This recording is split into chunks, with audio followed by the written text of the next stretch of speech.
Hi everyone, and welcome to week 1, day number 4 of my ChessGoals 12-week study plan. The ChessGoals study plans have 12 different weeks of daily activities that you can check off as you go. So I have mine printed out here.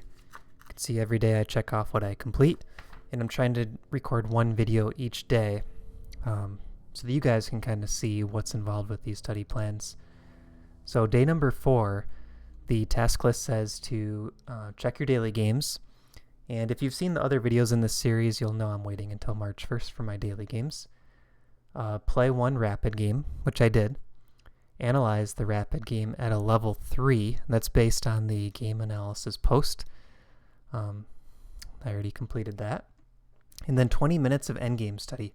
So for my endgame study, what I'll be using is Silman's endgame course, the paperback version. And for this first endgame session, what I wanted to do was just go back and review some of the exams at the end of the chapters. So the way the Silman book is set up is they have different parts based on your rating level, and they're in 200-point segments. So it'll say like 1200 to 1399, 1400 to 1599. So the test that I worked on today was 1600 to 1799. Endgames for Class B players. And there was this one endgame that really stood out. So I thought instead of showing my game analysis today, what I'll show you guys is this cool endgame that I saw in the test. So this is black to move. And the question is this a draw for black or is it a win for white? Well, I guess you could just say a draw, but black obviously wants to draw, white wants to play for the win. And it's black to move. So let's think about this for a second before I go right into the answer. Black to move, think about how can you draw this position. And if you want to pause the video, go ahead to give yourself a little bit more time. And I think the most instructive way to look at this position will be, let's look at first how can white win this position. So one thing that black could try to do is just hold tight. We can see that this bishop on e4 guards the queening square for the a-pawn, and the king can comfortably just stay on g8. So at first glance it looks like, well, maybe this is a draw because black can just sit around and wait and white can't make progress. So let's try to think, if we were playing the white pieces, how could we play for the win here? And again, if you want to pause the video, this would be a good time to do that, to think about what's the winning strategy for white if black just waits. Okay, so the winning strategy for white is to try to advance this pawn up to g7,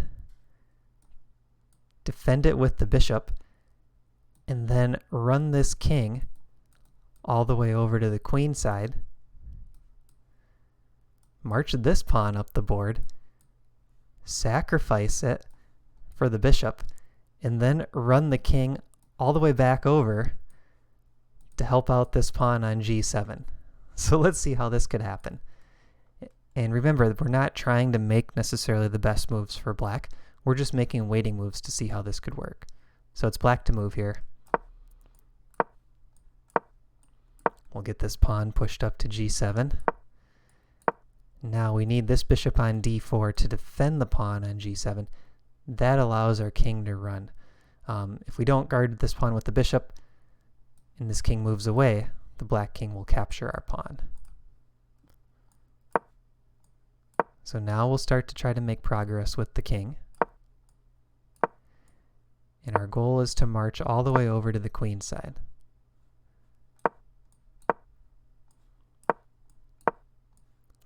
And we'll just keep making waiting moves with the bishop. Now, at some point, this pawn will start to push.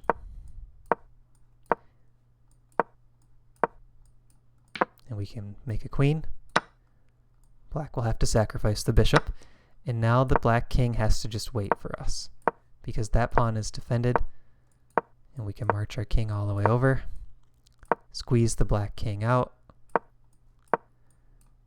make our own queen, force the black king back, and create a checkmate. So that's an idea of how white can win this position. Now let's go back to the start. If you want to pause the video again, this is a good time to do that, because there is a way for black to draw this position.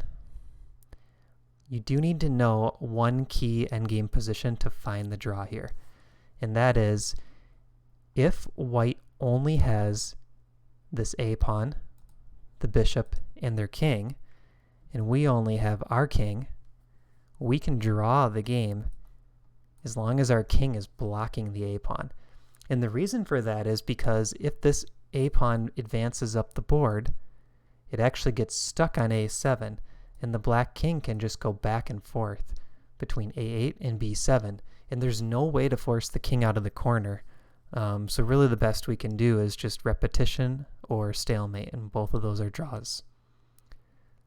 So all we need to do is look at the remaining two pieces on the board, the bishop on E4 and the pawn on G5. If we're able to sacrifice our bishop for that G pawn and run our king all the way over to A8, we can create a draw.